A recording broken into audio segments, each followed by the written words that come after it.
the night, and I'd brought along my favorite traveling companions, a sharp stake in my waistband and a big-ass hunting knife in my boot. Still, danger had a way of sneaking up on a girl in Blackmoon Bay's warehouse district, which was why most people avoided it. If I hadn't needed the money, and a boss who paid in cash and didn't ask questions about my past, I would have avoided it too.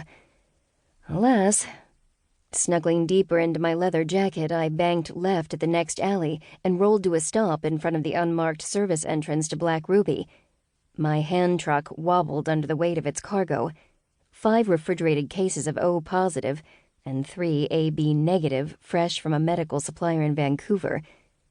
Yeah, Waldrich's imports dealt in some weird shit. But human cops didn't bother with the warehouse district, and the fake council that governed supernaturals didn't get involved with the Bay's black market. The only time they cared was when a supernatural killed a human, and sometimes, depending on the human, not even then. Thumbing through my packing slips, I hoped the vampires weren't too thirsty tonight. Half their order had gotten snagged by customs across the bay in Seattle. I also hoped someone other than Darius Beaumont would sign for this. I could hold my own with most vamps, but Black Ruby's owner definitely struck me as the shoot-the-messenger type, no matter how sexy he is. Wrapping one hand discreetly around my stake, I reached up to hit the buzzer, but a faint cry from the far end of the alley stopped me. "Don't, please." "Settle down, sweetheart," a man said, the menace in his voice a sick contrast to the terrified tremble in hers. My heart rate spiked. Abandoning my delivery, I scooted along the building's brick exterior, edging closer to the struggle. I spotted the girl first. She couldn't have been more than 15, 16 at most, with lanky brown hair and the pale, haunted features of a blood slave.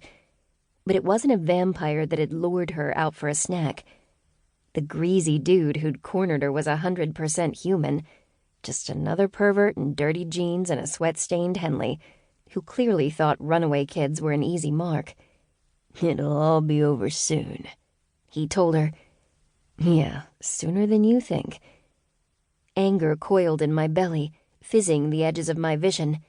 I couldn't decide who deserved more of my ire, the asshole threatening her now or the parents who'd abandoned her in the first place. Far as I was concerned, they were the same breed of evil. "Well now, must be my lucky night." The man barked out a wheezing laugh, and too late I realized I'd been spotted. "2 for the price of 1. Come on over here, Blondie. Don't be shy." Shit. I'd hesitated too long. Let my emotions get the best of me when I should have been working that knife out of my boot. Fear leaked into my limbs, and for a brief instant I felt my brain and body duking it out. Fight or flight. Fight or flight. No, I couldn't leave her. Not like that.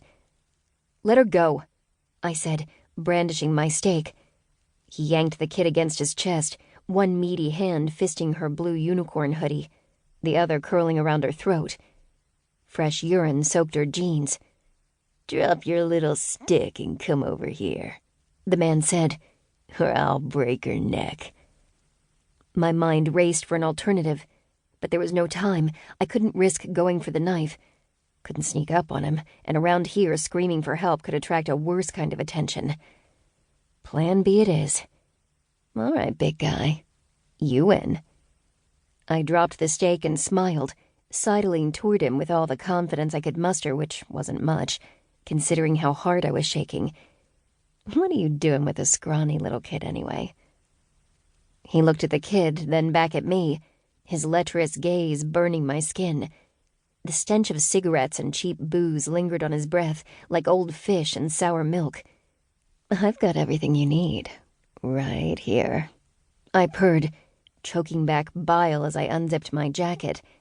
"Unless you're not man enough to handle it." His gaze roamed my curves, eyes dark with lust. "You're about to find out," he warned. "Ain't ya?" He shoved the kid away, and in one swift move he grabbed me and spun me around, pinning me face first against the bricks. He was a hell of a lot faster than I'd given him credit for. "So, you're an all-talk, no-action kind of bitch." He wrenched my arm.